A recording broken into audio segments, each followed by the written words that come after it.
ನಾನು ಬಿಜೆಪಿ ಜನತಾದಳದ ಸ್ನೇಹಿತರುಗಳು ಕೇಳ್ತೀನಿ ಇಷ್ಟೇ. ಇವರೆಲ್ಲ ಟೀಕೆ ಮಾಡ್ತಾ ಇದ್ದಾರೆ.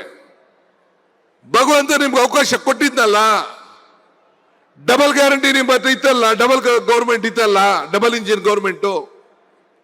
ಇಂಥದೊಂದು ಕೆಲಸ ನೀವು ಮಾಡಕ್ಕಾಗ್ಲಿಲ್ಲ. ಕೋವಿಡ್ ಅಲ್ಲಿ ಸತ್ತಂತ ಜನರಿಗೆ, ಕೋವಿಡ್ ಅಲ್ಲಿ ನರಳಂತ ಜನರಿಗೆ ನಿಮ್ ಕೈಲಿ ಸರಿಯಾಗಿ ಅವ್ರಿಗೆ ನ್ಯಾಯವನ್ನು ಒದಗಿಸ್ಕೊಡಕ್ ಆಗ್ಲಿಲ್ಲ.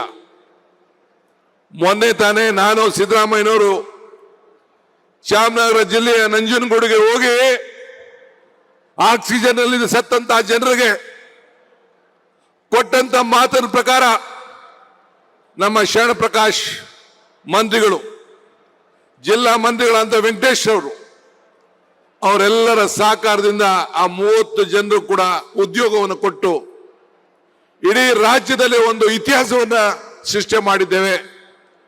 ನಮ್ಮಂತ ಜನರಿಗೆ ಈ ಸರ್ಕಾರ ಗೌರವನ ಕೊಡ್ತಾರೆ ಅಂತ ಹೇಳಿ ಮಾತು ಕೊಡೋದು ಮುಖ್ಯ ಅಲ್ಲ, ಆ ಮಾತನ್ನ ಉಳಿಸ್ಕೊಳ್ಳೋದು ಅಷ್ಟೇ ಮುಖ್ಯ ಅಂತ ಹೇಳಿ ಇವತ್ತು ಎತ್ತಿ ನಾವು ತೋರಿಸಿದ್ದೇವೆ. ನಾನು ಆಗಾಗ ಹೇಳ್ತಾ ಇರ್ತೀನಿ, ದೇವರು ವರನೂ ಕೊಡುವುದಿಲ್ಲ, ಶಾಪನೂ ಕೊಡುವುದಿಲ್ಲ, ಅವಕಾಶ ಮಾತ್ರ ಕೊಡ್ತಾನೆ. ಕೊಟ್ಟಂತ ಅವಕಾಶದಲ್ಲಿ ನೀವು ಸರಿಯಾದ ರೀತಿ ಉಪಯೋಗಿಸ್ಕೊಳ್ಬೇಕು ಅಂತೇಳಿ ಇವತ್ತು ಈ ಕೃಷ್ಣ ಬೈರೇಗೌಡರ ಇಲಾಖೆಯಲ್ಲಿ ನಮ್ಮ ಎಲ್ಲ ಅಧಿಕಾರಿಗಳಿದ್ದಾರೆ.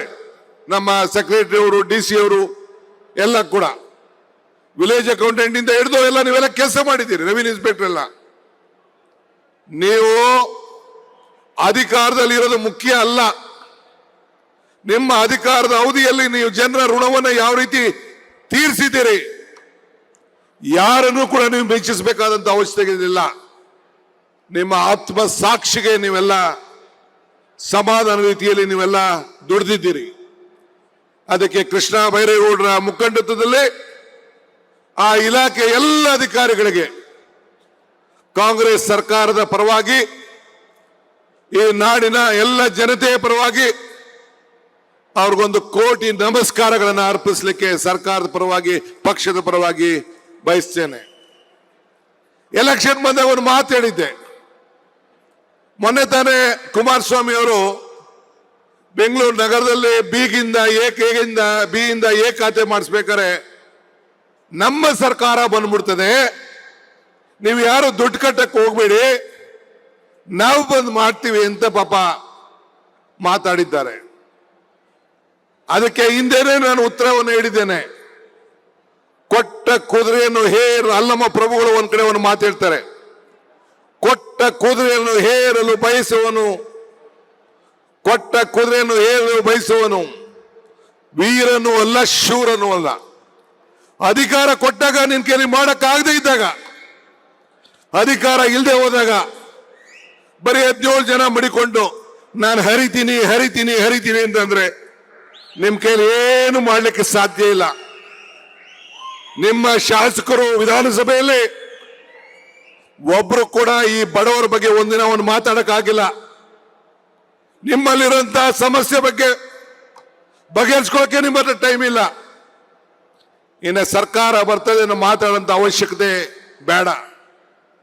ಈ ರಾಜ್ಯದ ಜನತೆ ಬಿಜೆಪಿಗೆ ಒಂದು ದೊಡ್ಡ ಅವಕಾಶ ಪಾರ್ಲಿಮೆಂಟ್ ಅಲ್ಲಿ ಕೊಟ್ಟರು, ಲೋಕಸಭೆಯಲ್ಲಿ ಕೊಟ್ಟರು. ಪ್ರಧಾನಮಂತ್ರಿಗಳು ಏನು ಹೇಳ್ತಾ ಇದ್ದಾರೆ? ಪ್ರಧಾನಮಂತ್ರಿಗಳು ಏನು ಹೇಳ್ತಾ ಇದ್ದಾರೆ? ಇವತ್ತು ನಾವು ಇವತ್ತು ಗ್ಯಾರಂಟಿ ಕೊಟ್ಟು ನಿಮ್ಮ ಬದುಕಿನಲ್ಲಿ ನಾವು ಬೆಳಕನ್ನು ಕೊಡ್ತಾ ಇದ್ದೇವೆ. ಅದಕ್ಕೆ ಎಲೆಕ್ಷನ್ ಟೈಮಲ್ಲಿ ಹೇಳಿದ್ ನಾನು, ಕಮಲ ಕೆರೆಯಲ್ಲಿದ್ದರೆ ಚಂದ, ತೆನೆ ಹೊಲದಲ್ಲಿದ್ದರೆ ಚಂದ, ಈ ದಾನ ಧರ್ಮ ಮಾಡುವ ಕೈ ಅಧಿಕಾರದಲ್ಲಿದ್ರೆ ಮಾತ್ರ ಚಂದ ಅಂತ ಹೇಳಿದೆ. ಈ ಅಧಿಕಾರ, ದಾನ ಧರ್ಮ ಮಾಡುವ ಕೈ ಅಧಿಕಾರ ಇದ್ದದಕ್ಕೆ ಇಂಥ ಗ್ಯಾರಂಟಿಗಳನ್ನು ಕೊಟ್ಟು ನಿಮ್ಮ ಬದುಕಿನಲ್ಲಿ ಬದಲಾವಣೆಯನ್ನು ಇವತ್ತು ನಾವು ಮಾಡ್ತಾ ಇದ್ದೇವೆ. ಇವತ್ತು ಬದುಕಿನಲ್ಲಿ ಹೆಜ್ಜೆ ಗುರುತುಗಳನ್ನ ಉಳಿಸ್ಕೊಳ್ಬೇಕು ಅನ್ನೋ ದೃಷ್ಟಿಯಿಂದ ಇಂಥ ಕಾರ್ಯಕ್ರಮವನ್ನು ಮಾಡ್ತಾ ಇದ್ದೇವೆ.